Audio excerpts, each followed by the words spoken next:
Hello everyone, welcome back to another video. Today I'm going to be teaching you the technique on flying a rocket and in some building too, but mainly on the flying portion. So we'll take our Hawk engine, which is used for the first stage to get out of the atmosphere. So I'll put that down right in the middle. And then we're going to take a fuel tank, a large fuel tank, 20 tons for the first stage, and then we'll take the separator, which is that little thing right there. That is used to separate stages, so you just tap on it and it'll separate it. We'll also take our Valiant engine, which is used for second stage use to get into orbit, which is what we're doing today, and we'll take a smaller fuel tank for the Valiant engine.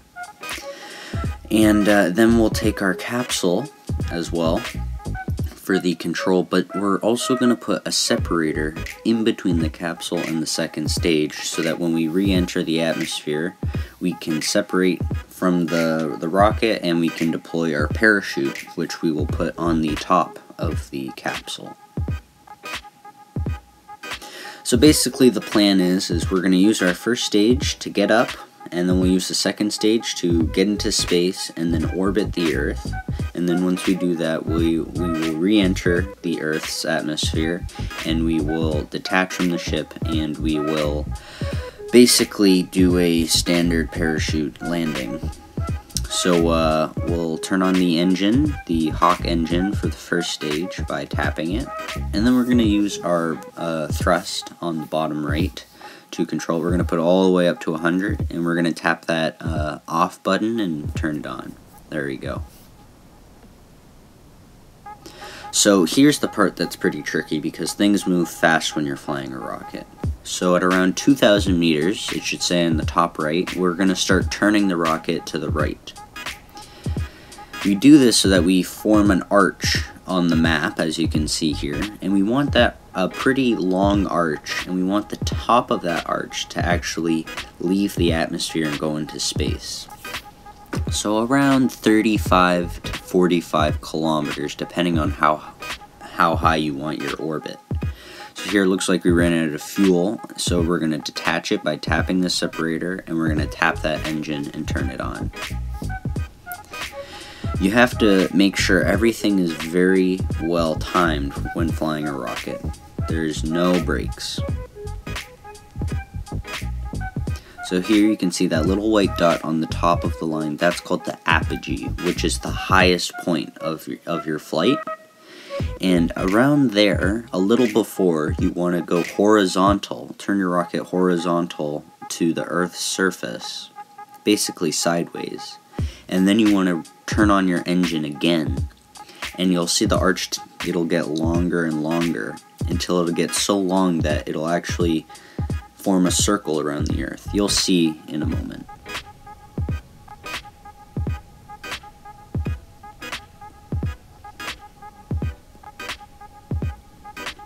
So here we've started the burn, and I may have started it a little late, but you'll see our velocity is going up a lot, and we want to reach a velocity around 1,600 meters per second. Now you may find the orbit is not perfectly circular when we reach that, but that's fine. We can alter that after we get into orbit first.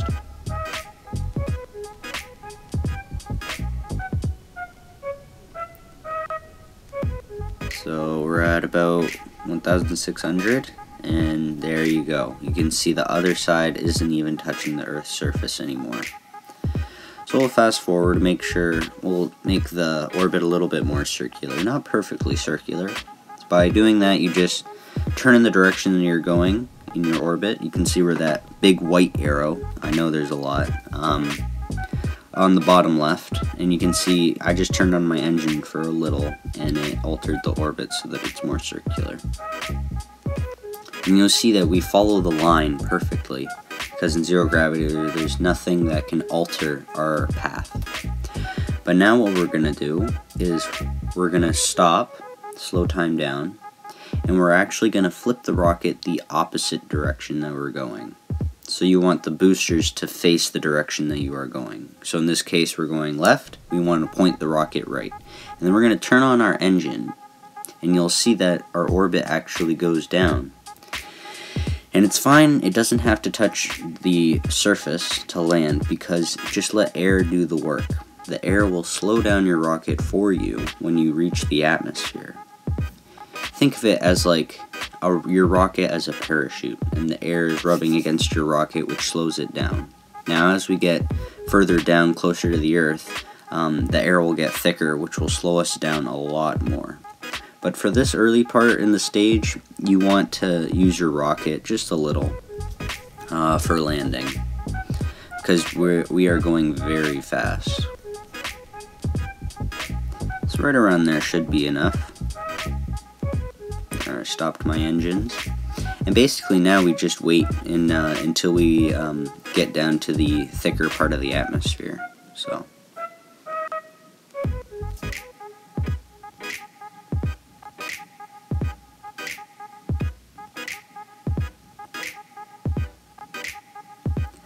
Now you can start to see that the rocket is starting to tumble. That is not me. The reason the rocket is doing this is because since the air is getting thicker, the rocket's not very aerodynamic, so it's actually going to try and point in the direction that you're going.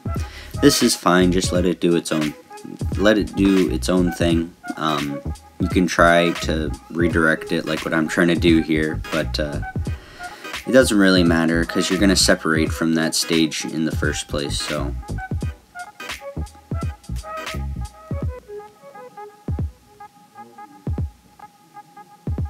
So at around 5,000 meters, right now we're at 7,500, around at 5,000 meters, maybe a little later, you're going to want to separate the capsule from the second stage. Now you can do this earlier on in the journey, but it does take a long time for the capsule by itself to reach the Earth. So now we're at around 5,000 meters, we're going to detach from the second stage. Now you'll see it looks like we're not going that fast, but that's because the second stage is still going the same speed as me. So that's why it doesn't look like it's moving that quickly, but really we're moving very quickly. And we're going to deploy our parachute at around 2,500 meters, and you can see our velocity just went down drastically. Now we're still going very fast, but you'll start to see that the second stage right beside us is actually going to start moving faster than us because our velocity is slower than it. We'll get a pretty good shot of it exploding on impact.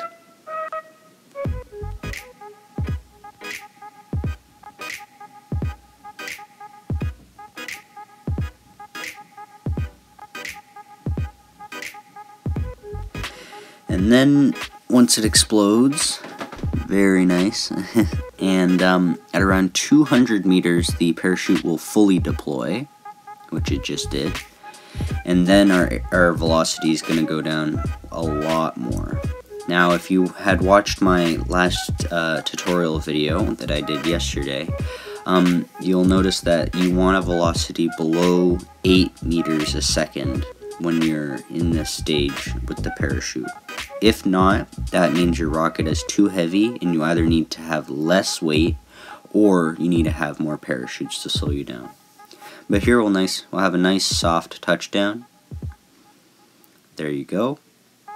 And then this is the point when the astronauts would leave the capsule and be congratulated on their mission. And so here you can go to end mission, and it will give you all the mission achievements you had achieved. In this case, we went into orbit, so that's very good. So you get a whole list here, which is very nice. And then you click end mission, and it'll get rid of the rocket, and you can build a new rocket. And you can modify the rocket depending on what happened. You can add boosters on the side. I'll teach you more about the building side of the rocket later, but for now I just wanted you to get to the technique of building a rocket and just rocketeering in general. So I hope you enjoyed this video.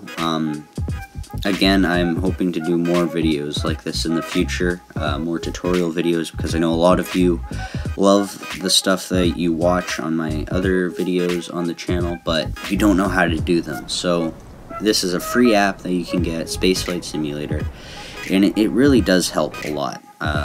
Teach you about orbital mechanics and stuff, and it's just a really fun game to try out. So again, please leave a like and consider subscribing to the channel. I'd really appreciate it, and comment down below any video suggestions that you want to see on the channel. And yeah, just have a great day, everyone. Bye.